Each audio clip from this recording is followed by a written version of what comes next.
What is up, guys? Welcome back to the Keep It Hoop YouTube channel. Today, I want to talk real quick about the Mavs-Nets game from last night. The Nets suffered their fourth straight loss in a row. Kyrie did go off for, I think, 45, was a season high, but Kevin Durant went 1 of 10 in the second half. Didn't shoot efficiently, didn't shoot well from three. And a lot of that, I think, does have to do with the fact that James Harden is missing. We've talked about that in the past and how without him, a lot of their offense is isolation ball, my turn, your turn, and the Mavs aren't a great defensive team. I think they're 19th in the league in defense, so not too bad, but I guess middle of the pack. But even then, a defensive team that was ranked 19th was still able to hold the Nets to under 110 points.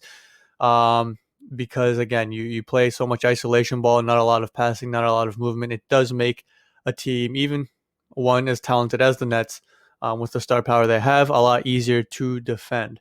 Um, Luka didn't shoot the ball too well, but made some tough shots.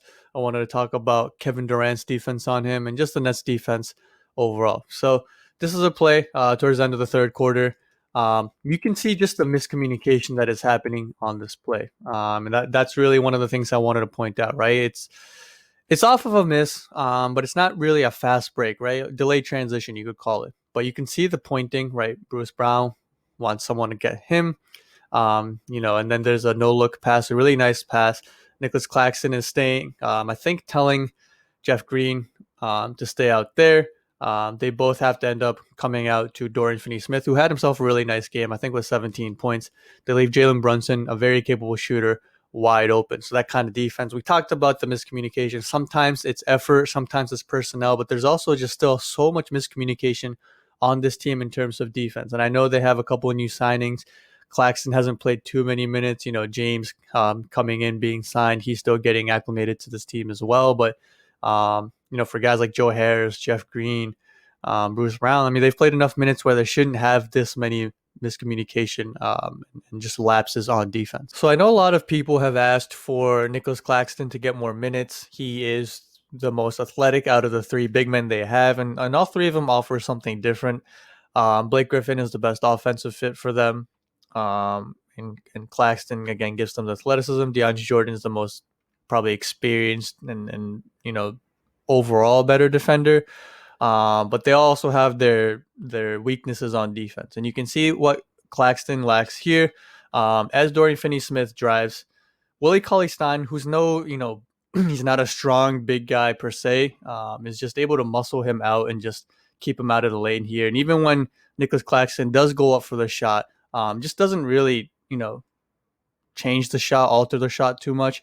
Very athletic guy, but when you're talking about the teams the Nets are going to have to beat in the playoffs, the teams like Philadelphia with Joel Embiid, by the way, and then Milwaukee, as we saw earlier on this week that Brooklyn played with Giannis, that kind of, you can be athletic as you want, but if you're not strong enough to actually keep up with the bigs, stay with the bigs, it's not going to do anything, right? I mean, help defense, yes, it can help, but you still need someone to put man-to-man with DeAndre Jordan or with Joel Embiid and Giannis. And the thing is, right, you can make the argument that you could put him weak side and have him be the help defender, but a lot of these teams have stretch fours that Claxton now then has to step out on.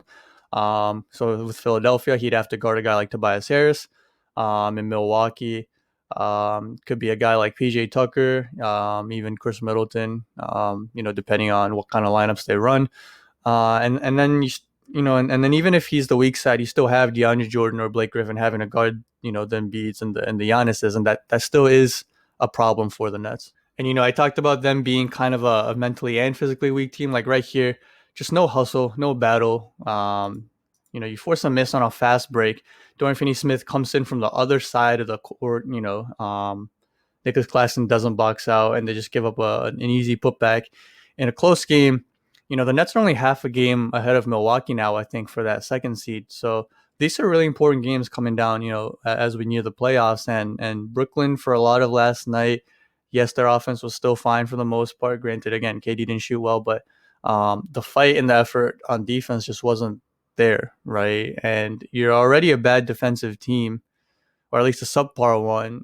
You play on the road in an important game that has seeding implications.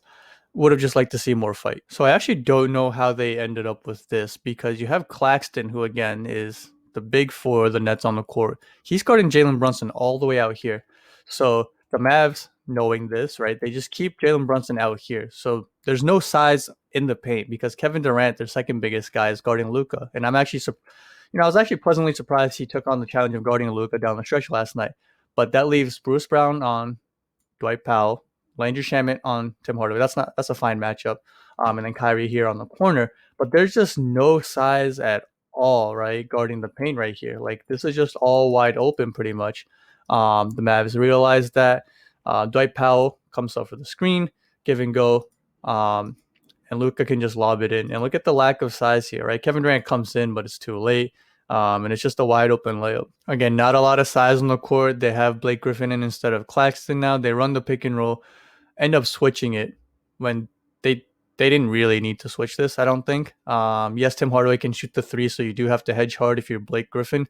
Landry Shamet actually does a really nice job of getting over the screen here, though, right? Because Dwight Powell is the one slipping the screen. And instead of communicating that, they just end up full on switching, and then Dwight Powell just gets an easy post up opportunity. He's not even a great post up player, but you have a guy like Landry Shamet on you. The size mismatch, the advantage is just too big. So again, I was pleasantly surprised that KD took on the challenge, and I was very surprised. Now we go back a few years of KD's defense in Golden State because he went from being an average to so-so defender in OKC to being an above average to even good, sometimes even great defender in Golden State. I mean, he was a rim protector, one probably the best one they had, during that run.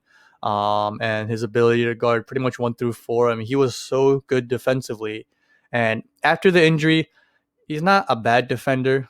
He's engaged for the most part, but he just isn't. I don't think he has the same kind of quickness defensively. Now, offensively, it's fine. He's so good and talented and skilled that it hasn't really shown. But defensively, I think you do see it sometimes.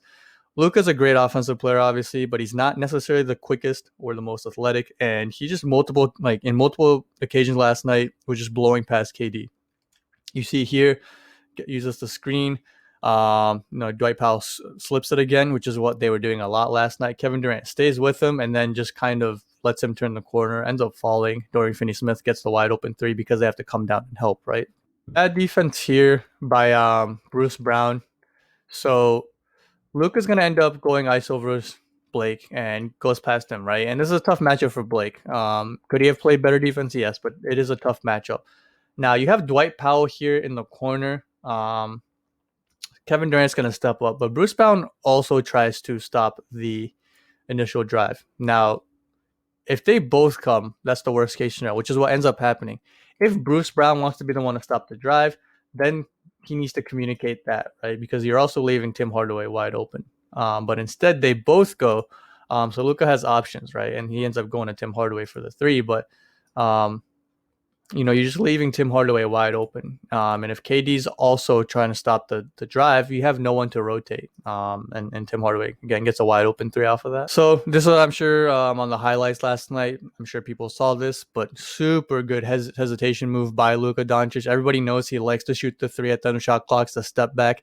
But for anyone out there, if you're trying to work on your game, you don't need too many moves, right? Guys like Kyrie and Steph do have a lot of moves, but really, you just need 1 or 2 or 3 go-to moves and a counter to that. And for Luka, the counter to his step back is shown here. But this also shows you Kevin Durant's defense. Again, he's not a bad defender, but he's definitely not at the level of the defender he was in Golden State, just a little bit slower. Because you see here, bites for the hezzy and then just can't recover, right? Again, Luka's not an explosive athlete, does have a pretty good first step, but I think prime Kevin Durant is able to get back into play, at least contest a shot, but he just isn't able to get back into play, right? And granted, Luka does a nice job of putting him to his back and putting him in jail, but I think Kevin Durant is a bit slower in terms of just like step and explosiveness.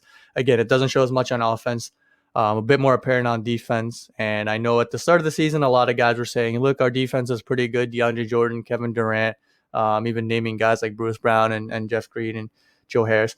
All those guys are either older, coming off injuries, or I think overrated defenders. Bruce Brown, I will say, is a good defender.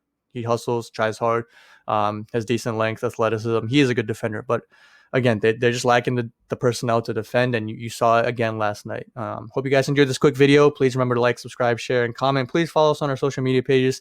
Links will be in the description below. Probably taking the weekend off, but as always, we'll be back next week with more content, so stay tuned for that. And until then, peace.